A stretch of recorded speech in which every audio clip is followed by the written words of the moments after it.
Assalamualaikum warahmatullahi wabarakatuh. Kembali jumpa dengan Eko Kakak Ngopical edisi ngobrol ngalur ngidul di jantung kota pahlawan Surabaya. Ikuti apa yang sedang diperbincangkan Eko Kakak. Bismillahirrahmanirrahim. Ya pokok. Ya begini nih, kita berapa kali ketemu ya, terkait apapun ya pernah terjadi ya kota Surabaya dan situasi kondisi politik, sosial, ekonomi. Tapi kita nggak pernah ngobrol tentang pribadi kita. Ya, Langkah ke depan kita untuk pribadi ini bagaimana? Langkah pribadi kita itu kan juga terkait dengan kondisi makro. Untuk keren kondisi bagusan. Ya apa? berapa kali ya kita mendengar itu kalau bahasa Jawanya itu apa ngurusi negara, lapo wis ana sing ngurus. Mikir awake dhewe ae radol berantakan uripe gak jelas dinane. Jadi aja melip-melip atau muluk-muluk lah, itu bahasa Jawa. Padahal bahasa seperti itu kan bahasa tolol ini semestinya, karena apa yang kita jalani dan kebutuhan apa yang harus kita beli itu kan juga menyangkut kebijakan ya, terkait sembako, terkait kebutuhan pokok lainnya ya, termasuk listrik, air. Sedangkan kita sendiri juga gak jelas. Makanya selalu saya mengatakan pemerintah dan wakil rakyat itu sebagai apa? Dan masyarakat kan berjuang untuk hidup kan sendiri. Nah, jaminan apapun dari pemerintah juga terkadang korupsi. Nah, jadi tuntutan reformasi atau perubahan itu kan sudah tidak sesuai ya, atau dengan harapan kita yang malah menjadi berantakan atau malah petaka dan berbahaya bagi cucu kita seperti itu. Ya memang apa ya, harus kita akui era setelah reformasi ini, apalagi ada teknologi yang semakin canggih, kita bisa berinteraksi hari ini, bisa disaksikan juga hari ini. Tapi terkait kehidupan kesejahteraan kita, termasuk kesejahteraan masyarakat seluruh Indonesia ini, ya sama seperti yang kita alami 40 tahun yang lalu, 20 tahun yang lalu. Saya pribadi nih, saya rasa sama aja. Kita dari kalangan ekonomi bawah, ya sampai sekarang tetap di bawah. Apalagi kita bekerja swasta. Jadi seperti ibarat juga jatuh tertimpa tangga itu ya? Ya enggak juga sih, tapi karena kita memang mengalami selalu berada di bawah. Walaupun katanya roda itu berputar, tapi 40 tahun lah. Kalau saya 40 tahun, sekarang ini usia yang ke-16. Iya. Bagi saya, umpama ini harga beras, saya masih ingat harga beras itu masih Rp1.000 per kilo. Telur itu per masih kilo ya, per iya, kilo ya? telur itu masih 800. Itu saya waktu masih tinggal di Jakarta, ya sekira umur 24-an lah. Sekarang harga beras hampir 20.000. Nah, itu udah berapa kali lipat. Ya itu imbas dari inflasi katanya ya.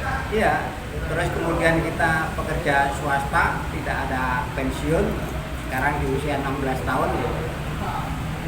Kalau hari-hari sih ya biasa aja.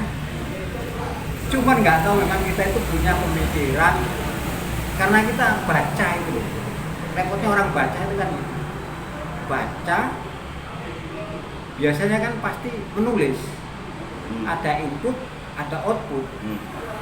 Nah, sejak usia 15 saya ingat itu, sejak usia 15 tahun itu sudah mikir gitu, terkontaminasi dengan pemikiran orang-orang itu untuk berpikir tentang orang lain, bukan memikirkan diri sendiri. Nah, sampai sekarang ada teknologi yang semacam ini ya kita manfaatkan untuk ya istilahnya enggak, walaupun nggak seperti orang-orang, tapi kita menggunakan fasilitas ini untuk berbicara orang banyak, bukan melulu masalah pribadi. Kalau masalah pribadi diomongin, waduh, bisa diguyu wong sak Surabaya, nek nang Surabaya, sak Indonesia, ya diguyu sak Indonesia, sahabat atau ae. Jadi intinya masih tetap sama ya. Sama, nggak peduli siapa pimpinannya, umpamanya dari warna baju apa, sama aja kita. Ya, oke. Jadi gini, kalau negara ya mengalami inflasi itu berarti pemerintahnya gagal. Karena nggak pernah ada kata fluktuasi. Seperti defisit, nah gitu. Harus ada surplusnya. Ini terkait ekonomi ya. Berbicara beras dari India hingga saat ini sudah dikatakan tadi 20.000 ya.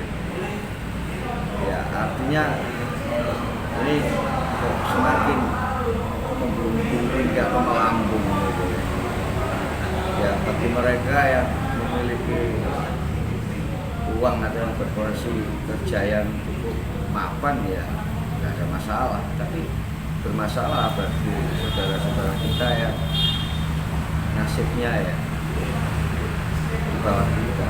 Sekarang kita ketahui ya, sampean 15 tahun yang lalu itu untuk populasi ya jumlah penduduk kota Surabaya masih berapa?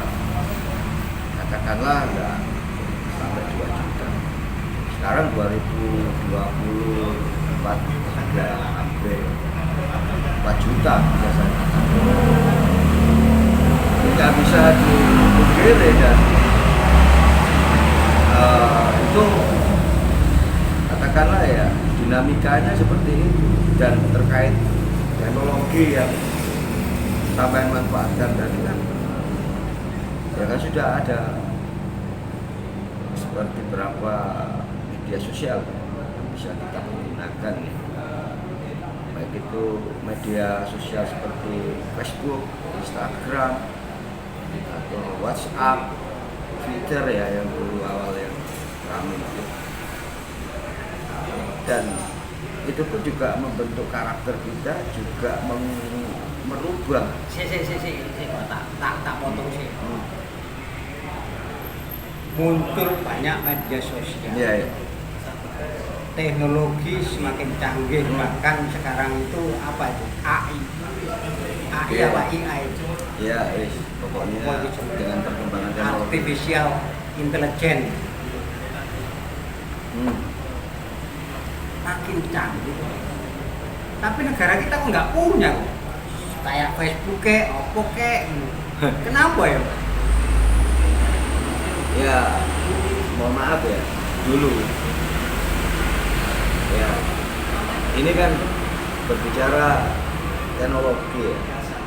Dulu itu ada gerakan Malari yang dilakukan oleh senior ya atau orang tua atau yang lebih tua dari kita itu melakukan perlawanan terkait teknologi dari Jepang ya, yang kita ketahui ya, untuk kendaraan bermotor aja kan produk Jepang, dan kita mengalami di jajah Jepang. Jadi sudah ada lah gerakan-gerakan untuk kita ini arahnya itu mau menciptakan, memproduksi sendiri tentang teknologi gitu. Makanya saya dulu mendapatkan seorang yang hebat lah dalam bidang teknologi. Akhirnya muncullah bapak teknologi kita ya, almarhum Baharudin Yusuf Habibie. Ya, dengan teknologi pesawat terbang ya, pesawat terbang, dan dia melakukan apa namanya, katakanlah ketikanya ya di Jerman ya, melakukan beberapa apa ya, ciptaan atau apa ya, hingga adalah ide gagasan waktu itu rezim Orde Baru Pak Harto untuk membawa pulang lah B.J. Habibie ke tanah air gitu, untuk teknologi yang ada di tanah air. Tapi pada saat itu almarhum B.J. Habibie menolak, takutnya nanti diperlakukan seperti Pak Harto ya, ini yang saya tidak tahu ini isu atau apa, mengkhianati Bung Karno seperti itu. Ya kita nggak tahu dalam perjalanannya, akhirnya pulanglah Baharudin Yusuf itu dan jadikan menteri ya, kita ketahui jadi menteri untuk teknologi hingga dipercaya, ya menteri riset dan teknologi, dan dia percaya ya untuk PT Pertani ya, Gantara yang ada di Bandung ya, Jawa Barat. Dan disitulah pertama kali Indonesia menciptakan pesawat terbang N berapa ya, N250 N23, saya lupa itu N235 kalau nggak N250 seingat saya itu. Jadi ya saya ingat saya. Jadi itu kan terobosan ya untuk teknologi, bahwa Indonesia itu punya orang berkualitas ya, seperti belajar itu teknologi. Enggak, kok gini kok ya? Bentar, lanjutkan dulu. Setelah dia pernah menggantikan presiden beberapa saat menjadi presiden, dan itu saya tertarik orang ini, mau figur saya sebenarnya Baharudin Yusuf Habibie untuk menjadi seorang presiden, karena kita butuh teknologi. Jadi selama ini kan kita ketahui, jadi singkatnya selama ini kita ketahui produk-produk teknologi awal mula Jepang, sekarang kita ketahui produk Cina ya, yang banyak ada produk katakanlah assembling ya, dari Cina Jepang.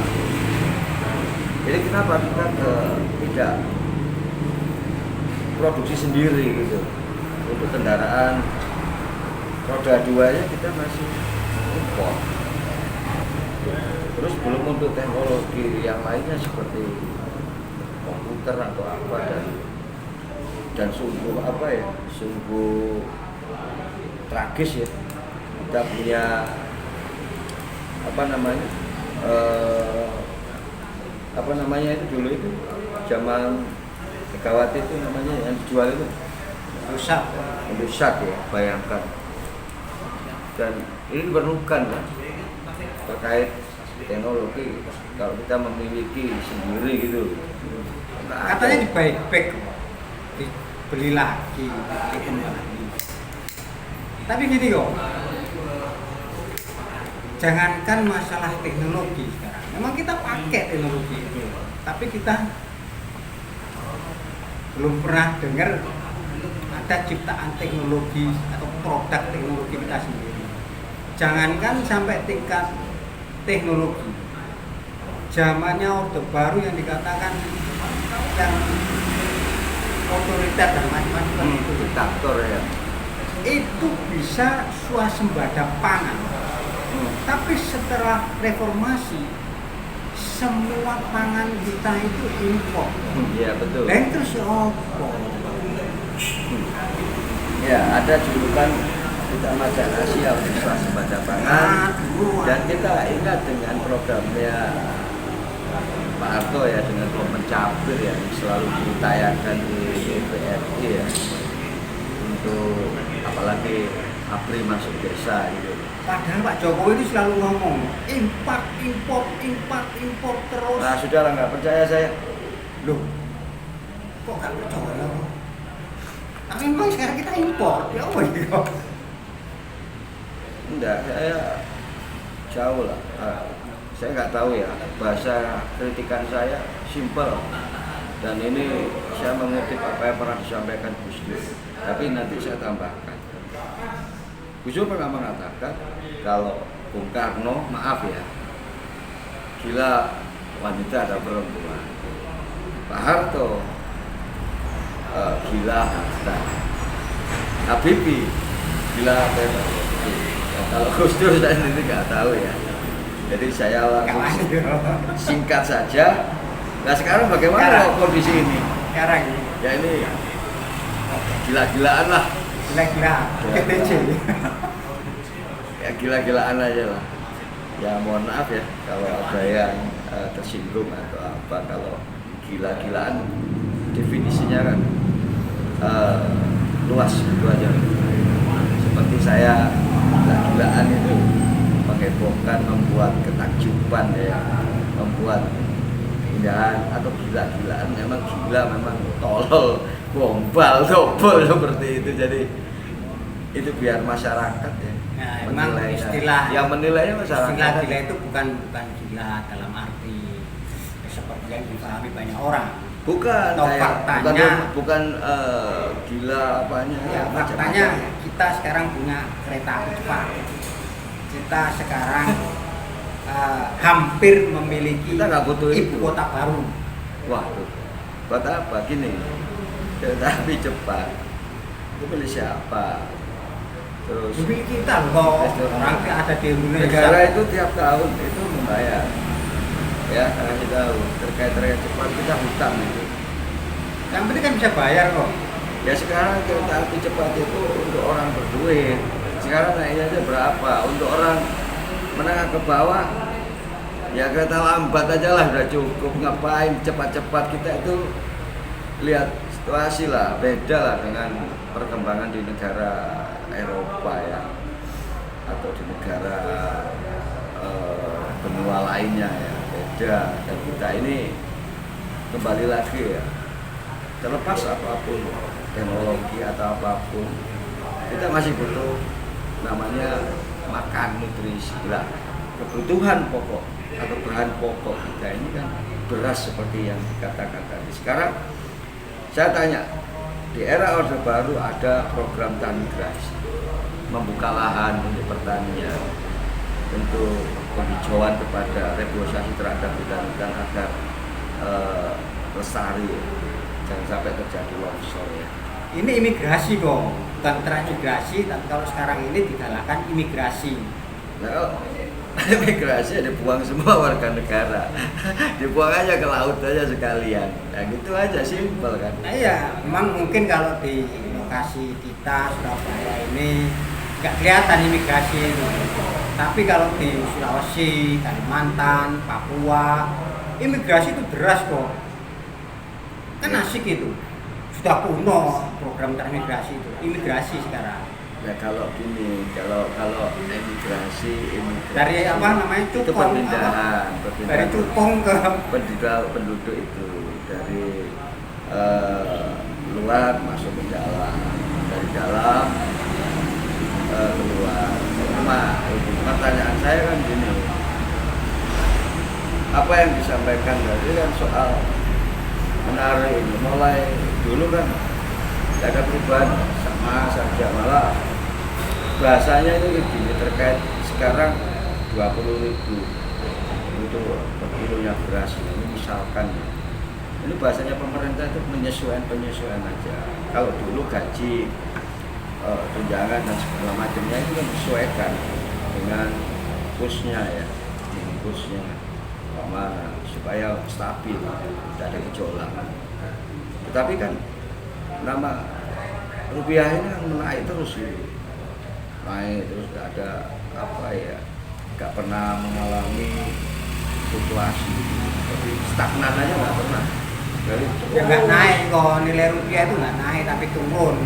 Dulu saya Ya, masih iya. ingat $1 itu masih 250. nggak gini kita ambil contoh. Kenapa kita ini kan kaya raya sebenarnya, bayangkan sangat kayanya kita itu jumlah atau terus mata uang kita itu nolnya banyak ya, zeronya itu banyak. Padahal kalau kita tukar ya, kayak di falas ya, pertukaran uang gitu ya. Bayangkan ya, untuk RM1 Malaysia ya dihargai berapa ribu? Kayak dolar ini, $1 sekarang udah mencapai 15.000 lebih. Bayangkan, sungguh gila ya. $1 kita hargai 15.000 lebih. Masa dibalik itu nggak bisa. Mestinya $100 itu Rp1 umpamanya gitu. Ya karena maaf saja, ini kalau saya teruskan ada hubungannya. Kita ingatlah dulu siapa Bapak Sumipro, pegawai ekonomi, nah, gitu, yang pernah Berarti tokoh namanya pegawai ekonomi. ya saya Ahli berarti. ahli ekonomi. Nah, ada apa dengan itu? Kenapa kita nggak mengacu ke sistem ekonominya dulu?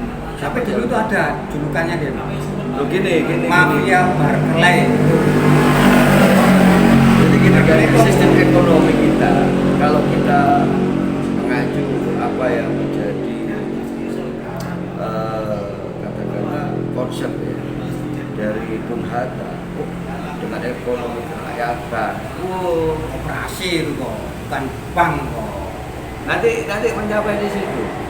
Nah sekarang saya tanya, koperasi bisa jadi bank bisa jadi koperasi, apa yang nggak bisa sekarang?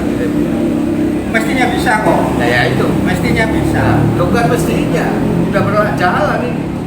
Kan nggak tahu sekarang masih ada nggak Menteri Koperasi? Tuh, ya ada. Apa sekarang Menteri namanya Dinas Menteri Koperasi Bank? aja ada, Dinas Koperasi dan UMKM. Berarti kementeriannya ada. MKRet apa itu namanya? Ya, bahasanya usaha mikro, kecil dan jadi udah gini. Di dalam proses ini sudah dijelaskan. Ya.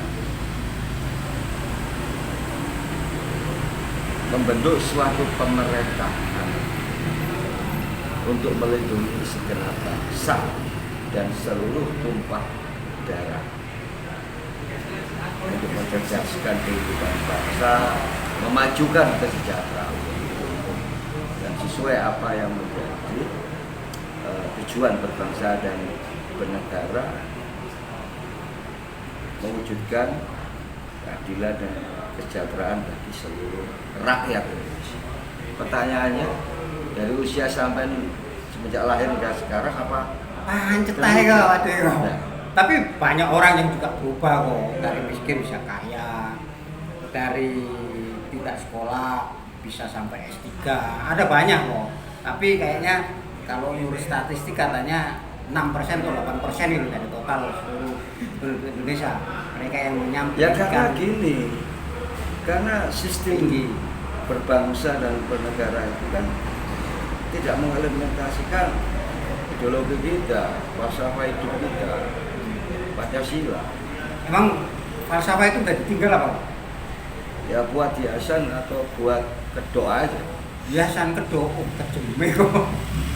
Ya sekarang saya tanya, Ketuhanan Yang Maha Esa sekarang muncul yang dulu sempat dikatakan partai terlarang ya, ada komunis lah ya, gaya baru lah ya, seperti itu. Lah malah bangga ya, malah secara gamblang ya, di depan media ya, mengatakan saya bangga sebagai anak PKI. Padahal kita tahu lah sejarahnya PKI, dan malah presiden ini malah memaafkan atau apa. Nah ini yang hal-hal yang semestinya tidak harus dilakukan. Kenapa? Ada apa di balik semua itu kan? Ujung-ujungnya kembali lagi ke politik. Karena apa? Karena sudah jelas kalau kita ngomongnya sudah diiling Bambang Trimulyono kok. Saya manggilnya Kak Mul. Kalau Kak Mul dia orang Jawa Tengah. Saya pernah menghimbau ya, bukan menghimbau, kan menyarankan lah, udahlah jangan jangan diangkat lah, jangan disebarkan lah terkait undercover, terkait investigasinya ya, karena dulu dia lebih dominan untuk mendukung Gerindra ya, Pak Prabowo. Saya nggak suka kalau dia mendukung masyarakat miskin, karena yang kita harus kita tolongkan orang miskin, orang kaya apanya yang ditolong Prabowo, makmur kok. Nah terus ya namanya watak ya, karakter orang berbeda ya sudah, akhirnya masuk dia penjara 3 tahun, akhirnya dapat remisi penjara 2 tahun dan belum sempat menghirup udara bebas selama berapa bulan, tangkap lagi karena ada undercover yang kedua yang dia keluarkan terkait, ya tahu sendiri lah sekarang ramai dibicarakan hingga digugat atau dituntut di pengadilan dengan keabsahannya ya, seorang presiden itu harus menuntut dia bisa dengar jasanya palsu, nggak palsu kan? Ya seperti inilah, saya nggak masuk ke konteks itu, tapi yang terjadi saat ini seperti itu. Jadi gini, memilih pemimpin itu tidak mudah, karena pemimpin itu harus memiliki tidak hanya untuk integritas, tetapi kalau bahasa Islaminya kan, karena ini menjelang Ramadan kan, nah ini ada sponsor Shopee ya seperti itulah, yang mana yang amanah, yang patona, yang tabligh. Ya sekarang kan yang membesarkan siapa, yang perkenalkan siapa, ya media ini sangat media tokoh. Ya, gini ya, saya pernah mengatakan di era Orde Baru berulang kali bahwa peran media atau seorang wartawan untuk di rezim Orde Baru aja jadi intervensi untuk mendukung programnya pemerintah gitu. Jadi kalau orang mengkritisi atau melawan gitu pasti dihabisi, entah di kriminalisasi atau apapun kan. Kalau sekarang bukan diintervensi lagi, beropera. Jadi itu bilang keempat. Sekarang apa yang nggak diopera? Dari berapa pilar eksekutif, legislatif, yudikatif ya seperti itu. Dan selama Republik ini berdiri, konstitusi mengatakan setiap warga negara kedudukannya sama di depan hukum. Pertanyaannya nggak sama, cuma kayak saya tadi saya ketik ya, presiden yang dia punya imunitas kekebalan terhadap itu. Ada ceritanya presiden di penjara, cuma itu presiden, wakil presiden, dan kalau ini saya tambahkan 9 naga atau sampai Nabaya malah ya, karena semua orientasinya ke uang. gitu. Nah sekarang sama kata-kata tadi kita diajarkan hidup ini bukan mencari kebaikan, tapi mencari kejujuran, keadilan. Tapi bagaimana mencari uang sebanyaknya, mengumpulkan harta dan menjadi kaya raya. Ya seperti gila-gilaan seperti yang katakan tadi, sudah gila harta, gila tahta, dan bisa juga gila wanita. Ini fakta loh ini saya katakan. Dan ini tidak hanya terjadi di elit politik saja, tapi di kalangan bawah kayak kepala desa itu yang sudah ada lagi kok gila lawan jenis, gila sejenis. Nah kalau sudah itu kan sudah double gitu kan. Ya ini kan 30 menit kok. Lah ini kan bukan melanggar atau norma ya, atau etika atau susila atau kodrat ya. Ini sudah mengobrak-abrik, melampaui ya, seperti itu sudah gila kan. Ya terus kalau seperti itu kan gini. Yang saya sedihkan itu gini. Ya saya sebagai umat Muslim, junjungan saya besar Rasulullah. Iya. Jadi simpel kalau saya, Rasulullah itu nggak memperjuangkan negara Arab Saudi, negara Mesir, Palestina, negara Irak, Iran, tidak. Rasulullah memperjuangkan agama berdasarkan wahyu yang dia peroleh. Wahyu yang dia peroleh. Sama dengan nabi-nabi sebelumnya. Dia nggak perjuangkan.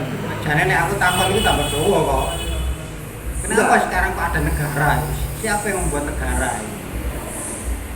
Ya ini kan kalau nggak memperjuangkan negara, sekarang ini ya ini kan peradaban ya, dinamikanya itu peradaban.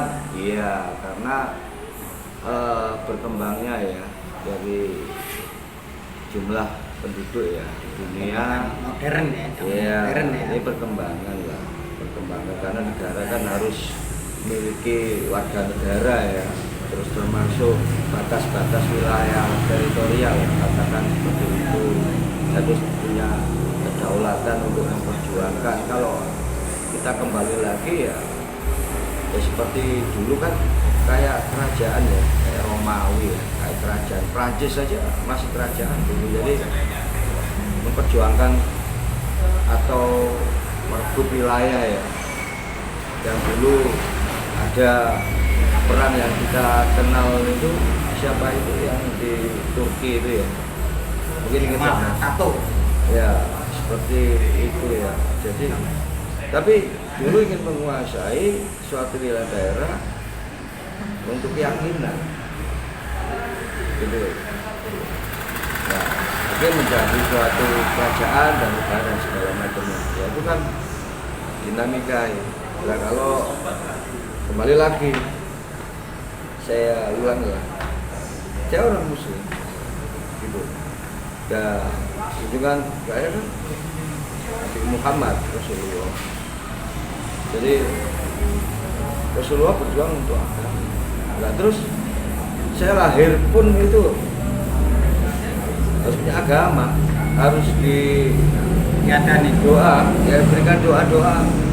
Nanti saya meninggal pun juga apa agama saya doa sesuai dengan agama saya. Diadani juga ya. Iya. Ya, jadi kalau berbicara kehidupan kan semua di bawahnya agama terkait ideologi, politik, ekonomi, sosial dan budaya. Lah karena pendekatan bangsa itu kan memahami dan Indonesia itu kan beraneka ragam agama, ras, golongan. Jadi bagaimana supaya persatuan ini semua? Iya betul, makanya ada Pancasila. Nah sebenarnya sudah cukup kalau kita menerapkan atau mengimplementasikan itu untuk mewujudkan apa yang menjadi cita-cita para penduduk bangsa. Sejahtera, apalagi sumber daya alam kita yang berlimpah. Kita kaya raya, apa yang nggak ada, emas ada, kita nggak kerja aja ya Iya, ada ini. Dulu Pak Mahfud MD waktu masih menjabat itu pernah bilang rakyat Indonesia semuanya dari yang tua sampai yang bayi itu nggak kerja pun sudah dapat 20 juta per bulan dari sumber daya alam yang ada di Indonesia ini. Ya, Kok kita nggak kecipratan kok? Tapi ngomong-ngomong durasinya udah lewat ini. Ayo yang terakhir. ya gini. Kembali lagi kesadaran kita berbangsa dan bernegara. Selama ini Kalau ada yang sadar kok. nggak sadar, sekarang kita sudah banyak yang gila-gilaan itu tadi karena reformasi ini kan sudah sistemnya kan individualis, ya, kapitalis, liberalis, Pancasilaisme yang di mana nggak ada, konstitusinya sudah dirubah sekarang pakai 2002. Terus yang menjadi acuan atau landasan kita berbangsa bernegara sesuai apa yang menjadi amanat, sesuai apa yang menjadi kita berbangsa negara, dan kita berkhianat sampai selama ini. Jadi kita harus kesadaran kita. Jadi seperti saya mengatakan, tidak ada Bung Karno tanpa ada orang tua kita semua, atau dalam arti tidak ada dukungan orang tua. Tidak ada Bung Tomo kota Surabaya ini tanpa dukungan dari orang tua kita yang juga ikut berjuang untuk melawan imperialis dan kolonialis. Tidak ada Indonesia kok. Ya sekarang ini kan ngeri juga. Surabaya ada kota di dalam kota, ada ibu kota, ada negara di dalam negara. Nantinya seperti itu. Kenapa? Sudah ada ibu kota negara, kok membuat ibu kota negara baru? Sekarang kita itu nggak punya ibu kota kok. Mulai tanggal 15 Februari kemarin itu Jakarta sudah bukan ibu kota. Sementara IKN masih belum jadi. Sekarang kita itu tidak punya ibu kota. Kalau tidak punya ibu kota, ya nggak ada negara. nggak ada negara. Nggak ada negara. Lah terus ya sudah, kalau bahasanya Jawa bongkol awis. Ya ini yang terjadi, dan bagaimana kita harus berpedoman, ya, berpegang, berbangsa, bernegara, katanya nggak ada. Nah, kalau nggak ada negara, kita negaranya sendiri. Itu bisa menjadi berapa negara, terserah. Dan kita hidup aja juga cari makan sendiri. Pemerintah yang semestinya tugas dan fungsinya untuk mensejahterakan, malah pemerintahnya berjuang sendiri, cari kesejahteraan, keadilannya sendiri. Wakil rakyat sama dari partai politik. Oke kok ngalor ngidul berapa menit ngobrol ini. Siapa yang mau dengerin? Hah? Oke. Begini, kita ini kan bahasa Jawa ini ngomong dendekan, dan kita nggak ada yang bayar, tapi kita masih memikirkan seperti sampean tadi bilang, ya saya ini ditegak sendiri kok, harus bersosial, harus yang baik, manusia. Lah itu kan. Ya, Jadi tujuan kita kan sosial itu aku mau. Lah iya kan sudah sosial. jelas. Naluri. Nah, Hak asasi. jadi sebenarnya apa yang kita lakukan ini kan apa yang diinginkan, yang diharapkan ya dari Bapak Pendiri Bangsa, bahwa kita ini hidup satu berketuhanan, kemanusiaan, persatuan, semua sudah ada. Nah itu kan ada, saya nggak tahu anak sekarang ini paham nggak ada dengan butir-butirnya dari Pancasila. Ada Eka Prata Setia Pancakarsa, dari pedoman, penghayatan, pengamalan Pancasila, saya nggak tahu. Anak sekarang paham nggak? Itu norma-norma yang terkandung di dalam, tidak sesingkat itu, Jadi itu harus diterapkan, diimplementasikan. Kalau ini kita ini nggak berkhianat, dan kita ini ingin berbangsa dan bernegara benar-benar sama yang katakan tadi. Apa kok? Loh, kan kita kaya raya kok, tambah alamnya, kita nggak kerja aja sudah dapat berapa juta dan segala macam. Sekarang, tapi ada loh orang Indonesia yang terkaya di dunia. Sampai ada 50 orang kayaknya Indonesia itu terkaya di dunia. Bayangin. Lah Ada iya yang kekayaannya kan 176 triliun, ada yang udahlah 50 sekarang triliun. kekayaan bangsa dan negara dimiliki siapa? Apa pendapat Anda? Sampaikan di salam komentar.